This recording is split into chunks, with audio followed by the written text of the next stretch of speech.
Hi guys, आप लोगों को रजनीश लेक्चरर में स्वागत है। आप लोग को कक्षा 10वीं का विषय गणित का पार्ट 4 तक हम बता दिए थे। आप लोग ध्यान देंगे, पिछले क्लास में आप लोग को 3.1 का पूरा बता दिए थे। आज प्रश्नावली 3.2 स्टार्ट करने से पहले आप लोगों को कुछ बेसिक बता देते हैं। अध्याय जो 3 है उसका नाम है दो चर वाले रैखिक समीकरण युग्म। यहाँ पर देखिए, दो चर वाले में हम आपको कुछ पार्ट 1 में बेसिक बताए थे।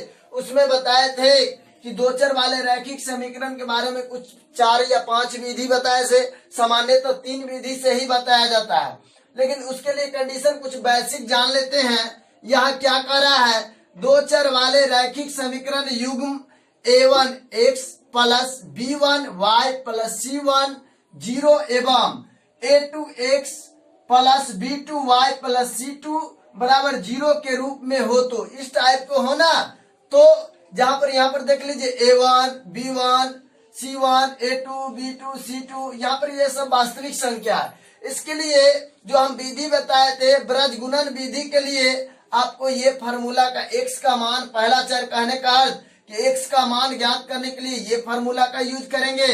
x बराबर क्या लिखेंगे, b1 c2 minus c2 b1 बटा a1 b2 minus a2 b1। ये x का मान ज्ञात करने के लिए ये फार्मूला का यूज करेंगे।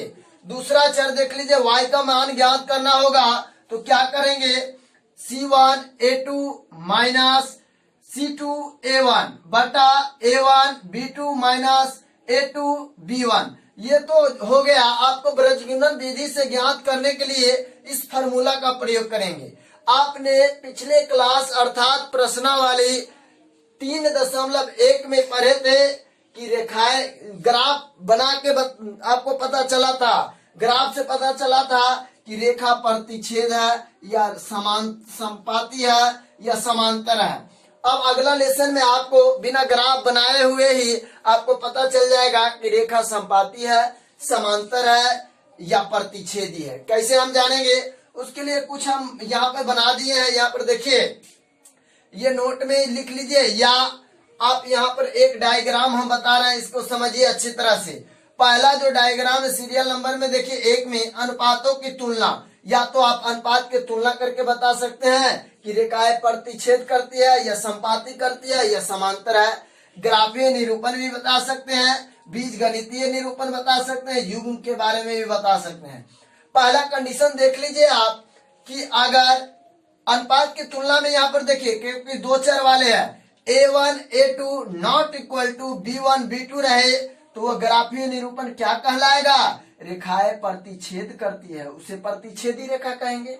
या बीज गणितीय निरूपण में एक हल होगा, इसका इस टाइप का जो रहेगा उसे एक हल होगा। आपको इस टाइप से आए डायरेक्ट लिख सकते हैं आंसर में। आपसे पूछेगा कि कितने हल होगा तो डायरेक्ट लिखेंगे एक हल होगा। या इसी का एक और नाम होता है जिसे हम अद्वितीय कहेंगे।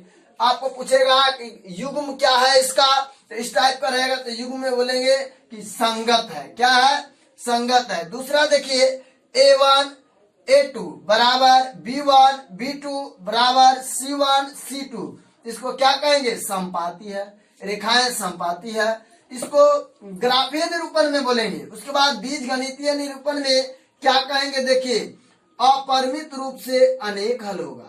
इस टाइप से अगर तीनों बराबर है तो अपरिमित रूप से अनेक हल, इसका भी युग्म क्या होगा, संगत होगा। आप चलते हैं नेक्स्ट टॉपिक की ओर। नेक्स्ट टॉपिक क्या है आपका, a1 बटा a2 बराबर b1 बटा b2 not equal to c1 बटा c2। इसका कहने का अर्थ हुआ पहला और दूसरा तो बराबर रहेगा, लेकिन दूसरा और तीसरा ये बराबर नहीं होना चाहिए, तो उसे क्या कहेंगे, रेखाएं समांतर है। आप इसे पिछले, या इसका बीज गणितीय निरूपण, ये तो हो गया रेखाएं समांतर है। ग्राफीय निरूपण, आपको बीज गणितीय निरूपण में क्या होगा, इसका कोई हल नहीं होगा, एक भी हल नहीं होगा, तो उसे क्या कहेंगे, युग्म में असंगत है। इसी टॉपिक से ध्यान में रखिएगा, आप लोग याद कर लीजिएगा, ताकि हम प्रश्नावली 3.2 स्टार्ट करें तो उस समय आपको याद रहना चाहिए। आपको पूछेगा ग्राफीय निरूपण क्या है, संपाती है, प्रतिच्छेदी है, समांतर है, या बीज गणितीय निरूपण पूछेगा तो अद्वितीय है या अपरिमित रूप से अनेक हल है या कोई हल नहीं है। युग्म पूछेगा संगत है या असंगत है, तो ये डायग्राम आपको याद रखना है। आपने पिछले क्लास अर्थात प्रश्नावली 3.1 में पढ़े थे, वही क्वेश्चन का उदाहरण ले रहे हैं। आपको बताते हैं कि किस टाइप से आप तो यहाँ वहां पे ग्राफीय रूप से न जाने थे या ज्यामितीय रूप से जाने थे कि रेखाएं प्रतिच्छेद करती है या समांतर है या संपाती है। वहां पे बना के देखे थे तो रेखा के हिसाब से आपको पता चला था। यहाँ पर वही क्वेश्चन नंबर 1 में आपका समीकरण यही ना आया है। यहाँ पर देखिए, हो सके आपको समीकरण में हम छोड़ दिए होंगे, बराबर के इस साइड 42 हम इस साइड कर दिए, चिन्ह बदल दिए, इधर माइनस में रहा होगा, इधर प्लस में, इधर प्लस में था माइनस में। अब यहाँ पर देखिए a1 का मान कितना, 1 से पहले वाली संख्या हम लिखा है ना, a1 कौन होगा, 1 से पहले वाली संख्या, 1 से पहले कुछ नहीं है तो 1, b1 y से पहले तो -7, c1 तो देखिए c1 कितना है +42। यहाँ पर देखिए a2 1 से पहले वाली संख्या तो एक ही होगा, नहीं है कुछ तो एक ही होगा। उसके बाद यहाँ पर देखेंगे b2 क्या है, y से पहले -3 तो -3, c2 क्या है -6 तो -6। अब जरा हम चेक कर लेना है a1 बटा a2, चेक करने का तरीका, a1 का मान 1, a2 का मान भी कितना 1, 1 से 1 कैंसिल हो गया, 1 बचा। b1 बटा b2, यहाँ पर देखिए b1 -7, b2 -3, -7 बटा -3, माइनस से माइनस कैंसिल, 7 बटा 3। c1 देखिए c1 बटा c2 तो 42 बटा -100, 7 छक 42, 7 मतलब कट गया इसलिए -7। अब जरा देखें, लिखते हैं कंडीशन, जो आपने डायग्राम में सीखे उसका रूल का फॉलो करते हैं, बिना ग्राफ पे अंकित किए हुए ही बता देंगे। यहाँ पर देखिए a1 बटा a2 बराबर b1 बराबर नहीं है, सॉरी यहाँ पर बराबर नहीं, a1 बटा a2 not equal to b1 बटा b2। यहाँ देखिए a1 बटा a2 का मान 1 है तो 1।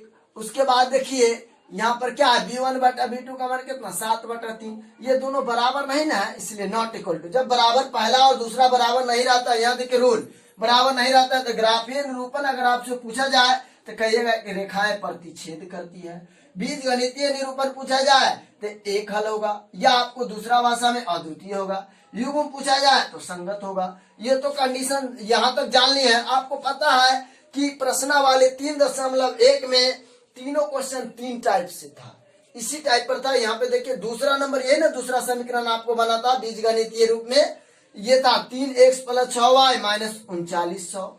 फिर दूसरा बना था x + 2y - 1300 बराबर 0। a1 का मान 3, a2 का मान यहाँ b1 का मान 6, यहाँ पर देखिए c1 का मान -3900 लिख दिए ना। फिर उसी टाइप से a2 का मान 1 से पहले कुछ नहीं है तो 1।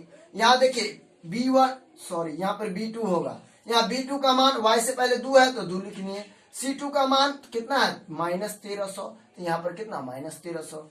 अब यहाँ पर चेक कर लेते हैं, काट के सरलतम कर लेते हैं। a1 बटा a2 तो 3 बटा 1 अर्थात 3 मरतबे कट गया 3। फिर b1 बटा b2 देखिए b1 का मान 6, b2 का मान 3 तो 6 बटा 2, 2 3 6, 3 मरतबे कट गया। फिर देखिए c1 बटा c2 तो -3900, c2 का मान -1300, यहाँ पर लिख दिए, माइनस से माइनस कैंसिल, 1300 से 3900 कट गया 3 मरतबे। आप यहाँ पर देखिए तीनों बराबर है ना, इसे लिख दिए a1 बटा a2 बराबर b1 बटा b2 बराबर c1 बटा c2।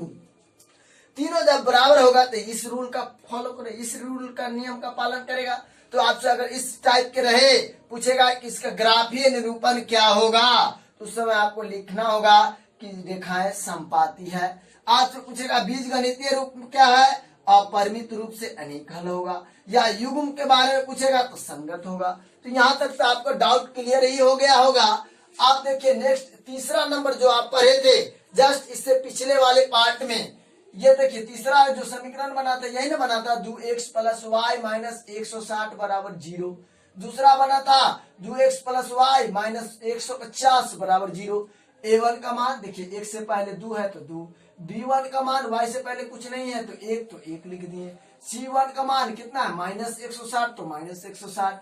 a2 का मान कितना हो गया, यहाँ पर देखिए 1 से पहले 2 है ना तो 2 हो गया। उसके बाद देखिए b1 का मान कुछ नहीं है, y से पहले तो 1 देंगे। उसके बाद c2 का मान -150 लिख दिया ना। अब जरा सरलतम कर लेते हैं, a1 बटा a2, a1 का मान भी 2 और a2 का मान भी 2 तो 2 बटा 2 कट गया, 1 मरतबे 1 हुआ। b1 बटा b2, V1 का मान 1 और V2 का भी मान कितना होगा 1, तो 1/1 अर्थात 1 मरते हुए कट गया तो 1 हो गया। आप जरा देखिए C1/C2, C1 160, C2 150, 160/150, माइनस से माइनस कैंसिल, 1 0 से 1 0, तो बच गया कितना 16/15। आप जरा देखिए इसका A1/A2 ये जो है इसके बराबर है ना दोनों। उसके बाद देखिए ये वाला नहीं ना है बराबर 16/15, इसको नॉट इक्वल टू अर्थात बराबर नहीं है। हम आपको बताए थे कि पहला और दूसरा बराबर हो, लेकिन दूसरा और तीसरा बराबर नहीं हो तो इस तीसरा नंबर रूल का पालन करेगा। इस टाइप से अगर आ जाएगा, उसमें पूछेगा आपको कि ग्राफीय निरूपण क्या होगा, इस टाइप से आपको समीकरण देगा तब कहेगा बताने के लिए, तो आपको हल कीजिएगा उसी टाइप से और लिखिएगा ग्राफीय निरूपण समांतर है। पूछेगा बीजगणितीय निरूपण तो कोई हल नहीं होगा, बीजगणितीय निरूपण इसमें कोई हल नहीं होगा। और इसका पूछेगा युग्म तो असंगत होगा। यहाँ तक तो आपने अच्छी तरीके से समझ गए होंगे, क्योंकि आपको हम ग्राफ बोर्ड पे ही बना के बताए थे। वहां पर रेखा देखे होंगे, इस प्रतिच्छेदी कर रहा था, समांतर हो रहा था, समबाती हो रहा था। आगे आपको बिना ग्राफ बनाए हुए ही बता देना है कि रेखाएं क्या होगा। यहाँ तक तो आप लोग बेटर से समझ गए होंगे। अगर नहीं समझ में आता है या किसी भी प्रकार की समस्या है तो हमारा जो YouTube पर प्रत्येक वीडियो में मेरा व्हाट्सएप ग्रुप चलता है रजनीश लेक्चरर के नाम से, जो कि प्रत्येक वीडियो में डिस्क्रिप्शन में मेरा व्हाट्सएप ग्रुप लिंक दिया रहता है। वो उस पे आप जुड़ सकते हैं, स्वयं तो ज्वाइन कर सकते हैं। नहीं तो मेरा जो व्हाट्सएप नंबर है वो जो है 9973411792, ये मेरा व्हाट्सएप नंबर है। इस पे कमेंट कर सकते हैं या किसी भी प्रकार का समस्या है उससे पूछ सकते हैं। PDF की जरूरत हो तो इस पे आप ले सकते हैं। यहाँ तक अगर समझने में कोई भी समस्या हो तो इस पे कांटेक्ट कीजिए।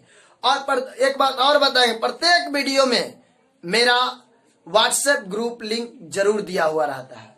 और आपको बता दें कि पिछले पार्ट में अर्थात पिछले क्लास में पिछले कुछ दिन पहले हम बताए थे अध्याय 1 के बारे में अच्छी तरीके से बता दिए थे। उसके बाद उसका भी हम प्लेलिस्ट बना के डाल दिए हैं। अध्याय 2 का भी 11 पार्ट में बताया तो उसका भी प्लेलिस्ट बना दिए हैं। तीसरा लेसन चल रहा है, ये भी खत्म हो जाएगा तो प्लेलिस्ट बना देंगे हम आप लोग को। यहाँ तक में अगर किसी भी प्रकार की समस्या हो तो इस पर जरूर कांटेक्ट कीजिएगा। और आपको हम बता दें कि अगर मेरा वीडियो अच्छा लगे तो लाइक जरूर कीजिएगा, कमेंट जरूर कीजिएगा और हमारे YouTube चैनल रजनीश लेक्चरर को सब्सक्राइब जरूर कीजिएगा, ताकि हम जो भी वीडियो डालें तो आपको नोटिफिकेशन मिलता रहे। मिलते हैं नेक्स्ट वीडियो में। धन्यवाद।